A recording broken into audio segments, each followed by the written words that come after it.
about the pathogen spreading through Mother Base? You've seen everything we've got on the outbreak. What's your opinion? Textbook symptoms of vocal cord parasite infestation. And judging from this casualty list, it is the Kikongo strain, meaning a breed of parasite that triggers symptoms upon detecting pronunciation specific to Kikongo. So our Kikongo-speaking staff are at risk? Quite so. He's right. All the victims do speak Kikongo. So they can survive if they just use another language? There is no guarantee. You're only dealing with the Kikongo strain. Other language strains may be present. You well know he was teaching them languages from all over the world. The Devil's House. Nzoya Badiabulu. There is no way to know how many strains he has at his disposal. So how do we keep them from becoming symptomatic? You mentioned using microbes. Use this. A type of Wolbachia. Introduced to a sample of the parasite. Wolbachia? A parasitic bacteria that colonizes the parasites, turning male to female and preventing copulation. You must cultivate more. What have you done with the infected bodies? Cremated to stop the spread of infection, but we did keep a few for study. Good. Take this sample, grind it to a pulp, and introduce it to the larvae now nesting in the dead. The Wolbachia will multiply rapidly within those larvae. They're soldiers, not some petri dish. Conventional cultivation methods will take too long. Extract the Wolbachia from those larvae and vaccinate your men. Kikongo speakers first. This is the fastest, surest way. No one is to speak a word of Kikongo until the Wolbachia are safely inside them. I will instruct your medical staff in detail on site. You have the appropriate facilities. Yes, but do not worry. I made a pact with your bit de Cholone on the honor of the Dene. I speak no lies. Keep an eye on him. Will do. Follow me. I'll take you to the medical team. Now, we must wait for the Wolbachia to multiply in the larvae. How is the disease transmitted? If it's carried by insects or rodents, then... There is no intermediate host. So... The vocal cord parasites lay their eggs in the larynx of the host. Most hatch and migrate to the lungs, but some are transported to the mouth through ciliary movement, mixing in with saliva. Saliva. Droplet transmission. Sneezing, coughing. Any food or water containing infected saliva. It would spread fast. Indeed.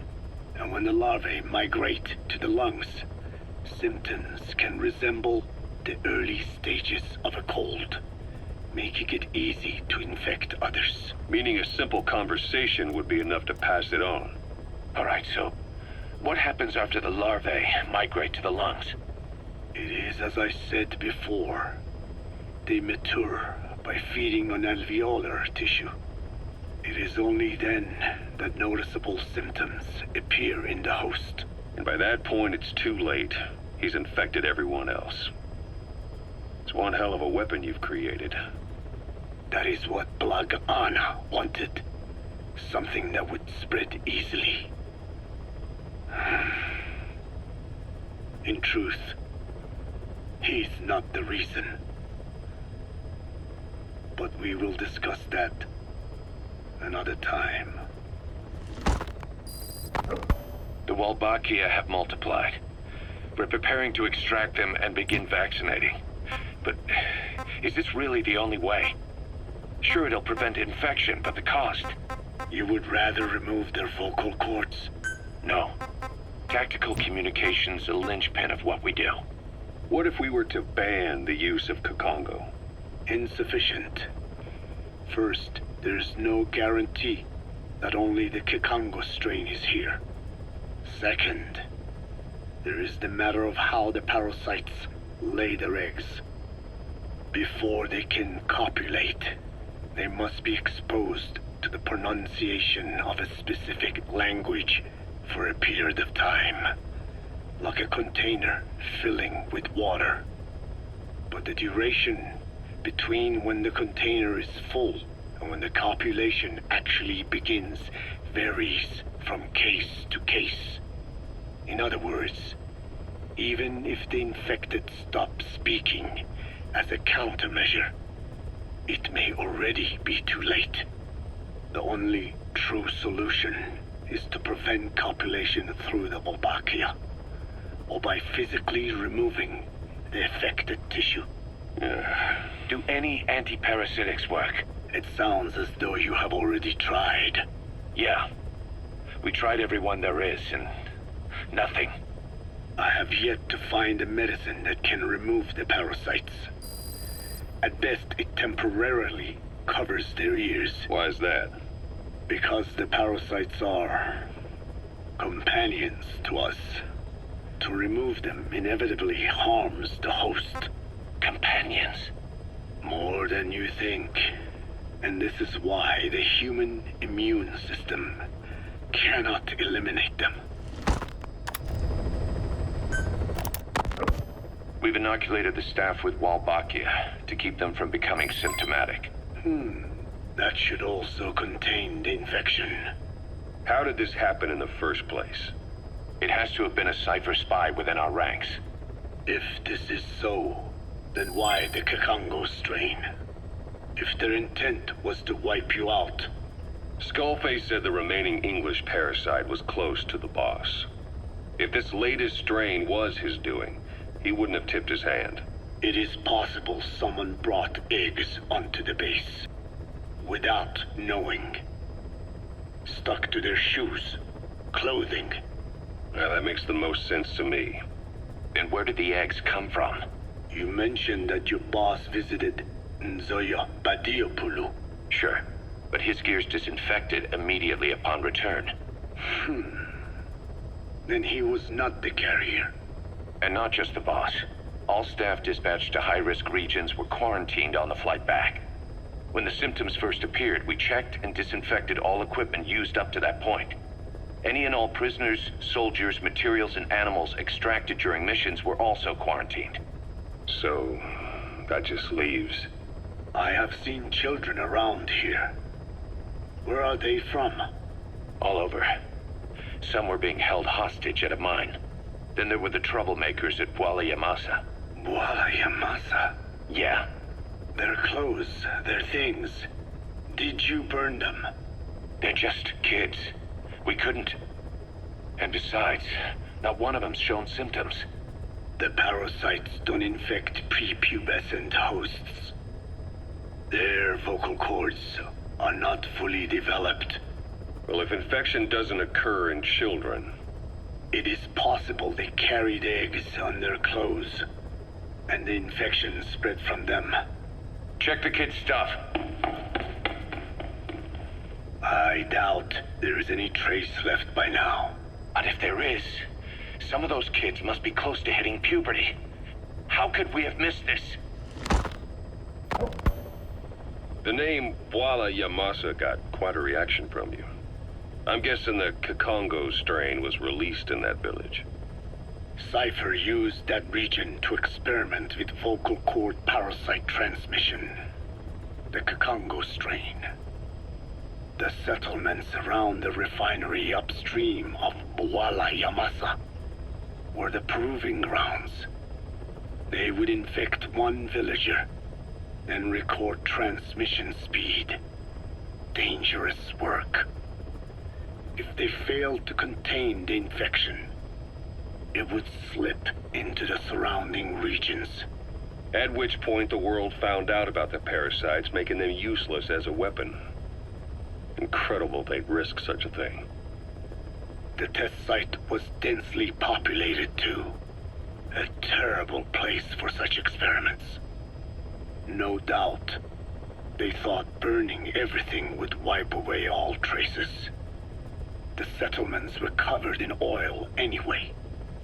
Who would wonder if one day they caught fire? And so it did. They burned it all, living and dead. Those remains. But they miscalculated. Transmission speed was far faster than anticipated. It may have been the temperature, or hygiene standards, or perhaps the parasites reacted quickly to Kikongo. Whatever the reason, nearly all villages were swiftly infected, and the settlements reduced to mounds of corpses. Making matters worse, the dry season was ending. When it came time to burn the village, the Moneni River had swelled. Many of the bodies were waterlogged. Meaning they didn't burn completely. The corpses still contained viable eggs, and the larvae washed downstream. And when the people downstream drank that water, That marked the end for Bwala Yamasa. I learned all of this at the mansion. I warned him of the risk of eggs getting out. And? We are prepared for any eventuality. I get it. Putting the oil field back online. The oil leaks, saner. They plan to pollute the river, prevent the spread of infection. But the oil flow was stopped, and downstream the people of Masa village started using the water again. The PF soldiers deployed at the village were locals, spoke Kikongo. They were infected, and the kids survived. I've heard enough. And who stopped the flow of oil? Don't. We did. That confirms it. The source of the Kikongo strain infection was Masa village. And the children brought it here. It is no one's fault. There is no blame to be cast. The parasites, they were tested in other regions? Their physiology requires that they be tested under varied conditions. Another test site was in Afghanistan. So it was the parasites there. Both the Pashto and Tajik languages are spoken in the mountains of Afghanistan, and population density is low. Ideal testing grounds for how accurately the parasites target only the specified language. It is also relatively easy to prevent the spread of infection. And the results? The first test, I am told, was a success. Once the Pashtun Mujahideen were infected with the Pashto strain, they were all but wiped out. The Hamid fighters at Smasei Fort. It was doubly successful. No Tajik Mujahideen or Soviet soldiers became symptomatic. So the parasites proved to be effective. What about the second test? Also supposedly a success. A Pashtun village was the target. However, the original aim was to obtain samples of the infected. In this, they failed. And the village? The Soviets enacted a standard scorched earth operation. That must have been the village where Malak lived, before being held captive at La Marjate Palace. Having had more time to think on it, the details shared with me may have been false. They are madmen who would do anything to cover up the truth. They certainly seem to like tossing their problems in the fire. As a boy, Skullface's life went up in flames. Perhaps that is what fuels his fixation with fire. Your Wolbachia stopped the infection all right, but I still don't get it. How can a few bacteria change males to females? I know they're only bugs, but... It is not such a rare thing in the natural world. Many insects and nematodes are infected with Wolbachia. But why? They nest in the cell cytoplasm of the host, even in the egg cells, with the result that the offspring are born infected. Mother-to-child transmission. However, Wolbachia cannot nest in sperm because they do not have cytoplasm. So even a successful infection of a male ends after a single generation. This means the Wolbachia must resort to maximizing the population of infected females. Sounds like an ethnic cleansing campaign on a tiny scale. Gender change from male to female is their survival tactic. So more females means more Wolbachia carriers, so it can keep thriving in the following generations. But the parasites in a human host are supposed to be a mating pair. If there's no male, there'll be no offspring at all. It's killing itself. Slow down. This tactic is intended for environments where a single male can copulate with multiple females. Originally, the Wolbachia did not infect the vocal cord parasites. I created a mutated strain, modifying the Wolbachia so that it could infect monogamous pairs. The Wolbachia's greatest multiplying tactic, the male-to-female change, worked against itself in the monogamous parasites. Just as you said. Then I performed repeated selection of Wolbachia strains until I achieved 100% certainty of male-to-female conversion. Creating female-female pairs, unable to reproduce. And you say the Wolbachia affects the host of the host, that is, us, cutting off our means to reproduce? It is almost certain. Of course, we will not turn female. After all, mammals possess no natural gender-changing function.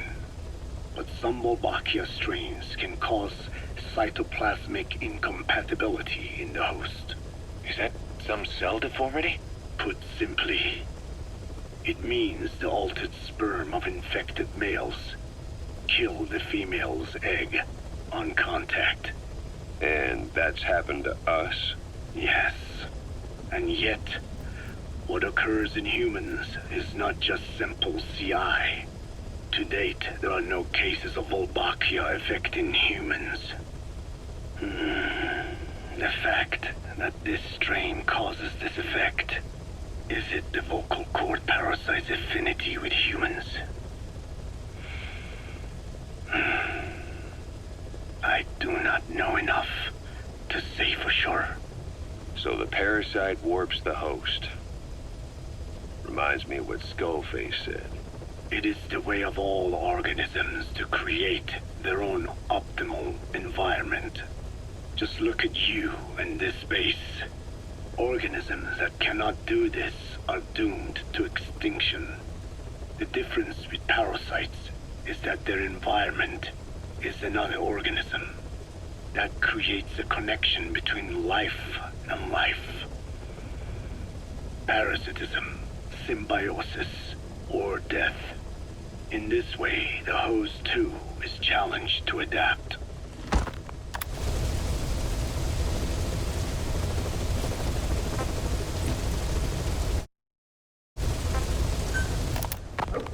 About this OKB-0 Emmerich was talking about. Its location and features match the citadel in the mountains northeast of the Soviet base camp. Built during the time of Alexander the Great, it was left in ruins following one of Genghis Khan's campaigns. Its occupants changed time and again due to war, and it was expanded on more than one occasion. Ultimately, it fell into the hands of the Soviet philosophers. The Soviet army was using it as the headquarters of its Afghan invasion force. But it would seem that Skullface's connections with the philosophers gave him license to develop Sahelanthropus there. And that's what Emmerich was doing at the place, before he got the axe. But OKB is a designation the Soviets use for weapon design bureaus. There's no way they'd have one of those in Afghanistan. And in principle, the numbers that follow OKB are always integers above 1. There is no 0. Perhaps this was a secret facility of the Soviet and Chinese philosophers dating back prior to World War II. Though it's more likely Skullface just picked a fake name that more or less fit the Soviets' pattern. He doesn't go there often, but he sure as hell won't miss this. They use the heliport on top of the tower for his visits. Start by heading for the heliport. Then wait for your chance to make contact with Skullface. It seems Sahelanthropus' armor is made from depleted uranium. That offers some serious protection. The U.S. military is planning on using it for its main battle tanks, too. Maybe that's where Emmerich got the technology. Uranium? They're using nuclear fuel for armor now? No. What they use for nuclear fuel is uranium-235, which is extracted from natural uranium. Depleted uranium is a byproduct of that process. Sort of like the leftovers, I guess. The garbage. Uranium-235 makes up 0.72% of natural uranium, whereas depleted uranium contains only 0.2%. What are the benefits of using it for armor? It's a pretty short list. Uranium's a heavy metal, like lead, meaning it can hold a greater amount of kinetic energy. But it also boasts a hardness closer to tungsten.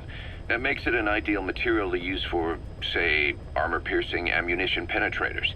But it's not the best choice for armor. Its volume is less than that of ceramics, but for an equal weight, you could end up with less protection. So why use it then? According to Emmerich, it came down to him being unable to source ceramics technology from a manufacturer. Plus, given that it's an upright walking vehicle, he wanted to reduce the bulk of certain areas. Despite all that, depleted uranium still makes for some tough armor, and Emmerich says it's been proven in live fire tests. It stops most Soviet tank shells. Code Talker, what are the metallic archaea? Volcanic craters spewing sulfur. Water hot enough to boil your skin off. Ocean depths of 800 plus atmospheres. Wastelands radioactive enough to kill you where you stand. There are groups of organisms that survive despite. No. Because of living in such environments. I've heard about them. Extremo... something. Extremophiles. By selecting certain species, then subculturing and repeatedly modifying them, I created a metallic offspring of pure archaea. They subsist on metals rather than organic matter. And some of them even consume uranium? Yes. Uranium enrichment archaea metabolize only uranium-235. As a result, they produce weapons-grade enriched uranium. How is that possible? Consider how plants fractionate carbon isotopes when they conduct photosynthesis. Nature possesses abilities beyond our imagination. So it was archaea that brought down your chopper? Corrosive archaea, yes. They oxidize metals, feeding off the energy in the electrons they receive. What became of the wreckage? We had the R&D team retrieve samples for study in airtight plastic containers, of course. Prudent. We shall extract archaea from it in good time. They should help you fight back against Blaga Anna. Any chance we could start now? It doesn't have to be a lot. I might just have another use for them. If it's only a small amount you need. That's fine. I'll get the R&D team to assist. Let's go. South Africa was previously suspected of developing nuclear weapons. It already had a conspicuous presence at the UN because of apartheid and its armed expansionism. But when neighboring Angola and Mozambique became socialist countries in '74, South Africa felt hounded into a corner. So it accelerated its nuclear program to protect itself. 3 years later, the Soviets discovered a test facility, and 2 years after that, an American satellite observed a flash in the southern Indian Ocean. It said this was South Africa conducting a nuclear test with the help of a certain ally. Skullface used the situation in South Africa to get this ally to lend a hand. They both wanted nukes, so it was a mutually beneficial relationship. On the surface, anyway. I figure South Africa started getting serious about nuclear weapons production in '75. In '74, the government was still able to get by with bluffing that it had a nuclear arsenal. But the year after, word spread that an independent armed group in the Caribbean was crushed by Cypher for possessing a WMD. That's right, boss. What happened to you and your men was the reason South Africa decided to push ahead with nuclear development. A force independent of any country getting its hands on a nuke. That was a threat to the existence of countries everywhere. It wasn't just South Africa. Your presence pushed a lot of countries to get nukes. The world was scared of you. You were a threat to more than just the Cold War. If nations are gears in a machine, you had the power to smash them loose and watch the whole world grind to a halt.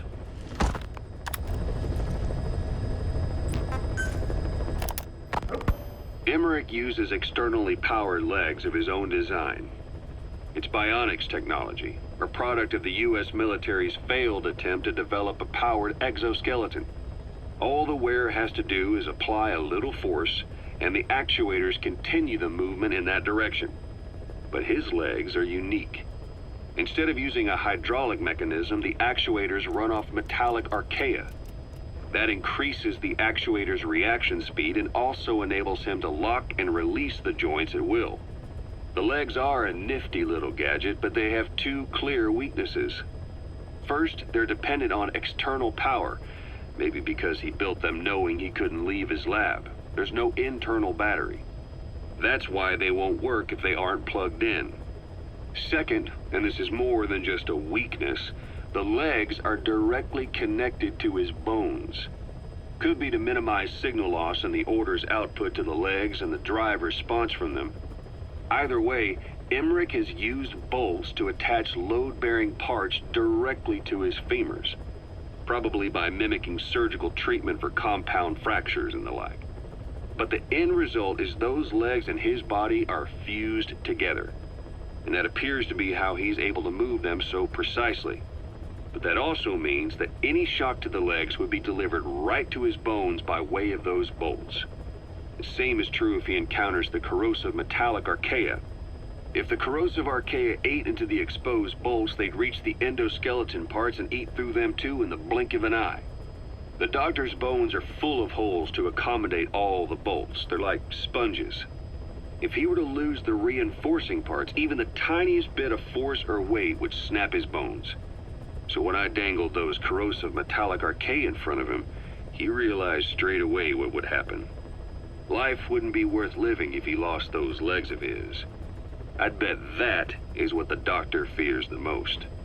I just helped him imagine what it would be like. Thanks to that, I got the information we needed without either of us getting hurt.